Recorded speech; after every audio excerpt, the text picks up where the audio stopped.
ఒకప్పుడు cinema title పెట్టాలంటే ఎంతో ఆలోచించేవారు డైరెక్టర్లు, ప్రొడ్యూసర్లు. ఆ స్టోరీ ఏంటి? ఆ స్టోరీకి తగ్గట్టు ఏ టైటిల్ పెట్టాలి?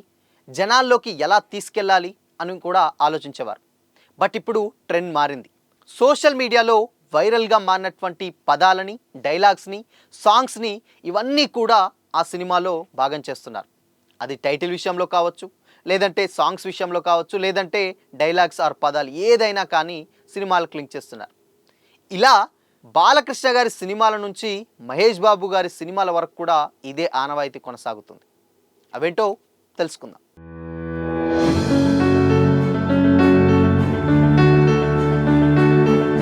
Hi hello, welcome to Disha TV. ఇప్పుడు సోషల్ మీడియా మన మీద ఎంత ఇంపాక్ట్ క్రియేట్ చేసిందో అందరికీ తెలిసిందే. దాంట్లో వచ్చేటువంటి పదాలు, దాంట్లో వచ్చేటువంటి డైలాగ్సే ఇప్పుడు ఎక్కువగా మనం వింటూ ఉన్నాం. అవి విన్నా కానీ ఇప్పుడు టీవీలో పక్కన పెడితే సినిమాల్లో కూడా అవి చాలా ఈజీగా వెళ్ళిపోతున్నాయి. ఈవెన్ పెద్ద హీరోల నుంచి వెళ్ళి చిన్న హీరోల వరకు కూడా వాటిని బేస్ చేసుకొని ప్రమోషన్స్, సాంగ్స్ ఇవన్నీ కూడా సినిమాల్లో భాగం చేస్తున్నారు. గతంలో వచ్చినటువంటి వారసుడు సినిమా ఈవెంట్లో ప్రొడ్యూసర్ దిల్ రాజు గారు డ్యాన్స్ వెనుమ డ్యాన్స్ ఇరుక్కు, ఫైట్స్ వెనుమ ఫైట్స్ ఇరుక్కు, సో అని చెప్పేసి ఇలా ఏది వెనుమ అది ఇరుక్కో, ఇదిదా సర్ప్రైజ్ అని కూడా ఆయన అదిదా సర్ప్రైజ్ అని చెప్పేసి ఒక డైలాగ్ చెప్పారు. ఆ డైలాగ్ అప్పట్లో చాలా పెద్ద వైరల్గా మారింది. అండ్ మీమ్స్, దాని మీద రీల్స్ చాలా అంటే చాలా బాగా ఆ టైంలో రీల్ వైరల్ అయింది.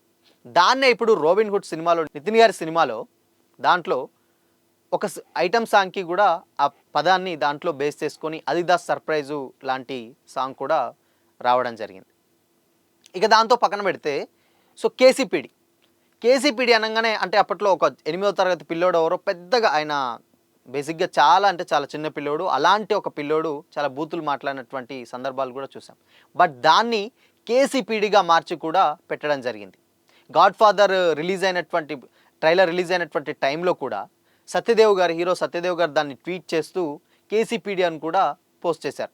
అది చాలామంది కూడా మరి తెలిసి చేశాడా లేకపోతే తెలియక చేశాడా అని కూడా అప్పట్లో పెద్ద వైరల్గా మారింది. బట్ దాన్ని ఒక కొత్త అర్థం వచ్చేలా కొనిదెల చిరంజీవి ప్యూర్ డామినేషన్ అని ఆయన ఒక కొత్త అర్థాన్ని ఇచ్చారు. ఇక దాంతో పోతే అబ్సల్యూట్లీ కేసీపీడి అని కూడా భగవంత్ కేసరిలో అనిల్ రావిపూడి గారు బాలకృష్ణ గారికి ఈ డైలాగ్ రాశారు.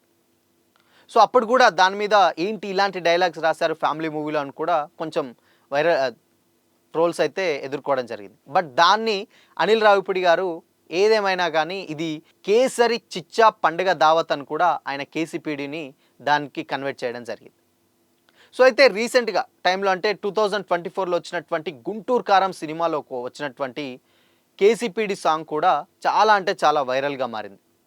సో అది కూడా ఏజెంట్ తాత నుంచి వచ్చినటువంటి ఒక డైలాగ్ కుర్చీ మడతబెట్టి ఆ డైలాగ్ని కూడా కేసీపీడి అని చెప్పేసి ఆ సాంగ్లో వాడారు.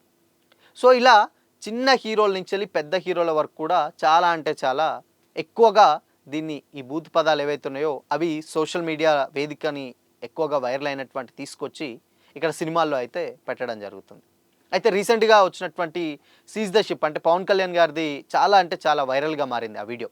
సో ఆ వీడియోని కూడా ఆ టైటిల్ మీద ఒక ప్రొడ్యూసర్ ఆ డైలాగ్ని ఒక స్టోరీగా రిజిస్టర్ చేసుకొని ఆ టైటిల్ రిజిస్టర్ చేసుకున్నట్లయితే తెలుస్తుంది. ఇకపోతే కోయ్ కోయ్ కోని కోయ్, ఈ పాట బేసిక్గా ఇది పాట కాదు, చాలా అంటే చాలా ఫేమస్ అయినటువంటి డైలాగ్, ఒక రీల్. ఈ రీల్ ఇప్పుడు రీసెంట్ టైంలో అందరికీ తెలిసే ఉంటుంది.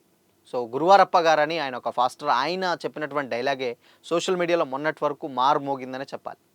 ఆ డైలాగ్స్ తీసుకొచ్చి విశ్వక్సేన్ గారు లైలా మూవీలో ఒక సాంగ్లో అయితే పెట్టడం జరిగింది. ఇకపోతే కేసీపీడి అనే టైటిల్ తోటి యంగ్ హీరో తనీష్ కూడా ఒక సినిమా చేశారు. కేసీపీడి అంటే కొంచెం చూసి ప్రేమించు డ్యూడ్ అన్న ఒక కాన్సెప్ట్ తోటి ఆ టైటిల్ అయితే తీసుకోవడం జరిగింది. ఇకపోతే రీసెంట్గా రిలీజ్ అయినటువంటి దిల్రూబాలో కూడా సో దిల్రూబా సంబంధించినటువంటి సినిమాలో కూడా దీనికి సంబంధించి కేసీపీడి సంబంధించి ఒక సాంగ్ని కూడా హీరో కిరణ్ బోరం గారు అయితే తీసుకోవడం జరిగింది. సో మొత్తంగా ఇక్కడ ఏమైందంటే కేసీపీడి లేకపోతే కోయ్ కోయ్ కోని కోయ్ ఇలాంటి ట్రెండింగ్ ఏదైతే ఉన్నాయో సో సోషల్ మీడియాలో ట్రెండింగ్ అయ్యేటువంటి ఐటమ్స్, ఎస్పెషల్లీ ఈ వర్డ్స్ ఏదైతే ఉన్నాయో అవి బూతులా లేకపోతే డబుల్ మీనింగ్లా, ఇవన్నీ ఏది చూసినా కానీ కంప్లీట్గా అది ఒక వల్గారిటీ ఉంది. బట్ అయినా కానీ ఏది వైరల్ అయినా కానీ అది తీసుకొచ్చి సినిమాకైతే లింక్ చేస్తున్నారు. బట్ అయినా కానీ సోషల్ మీడియా ఇంపాక్ట్ సినిమాల మీద కూడా డెఫినెట్గా ప్రభావం చూపుతుందనడంలో అతిశయోక్తి అయితే లేదు. సో మరి వీటి మీద మీ అభిప్రాయం ఏంటో కామెంట్ చేసి చెప్పండి.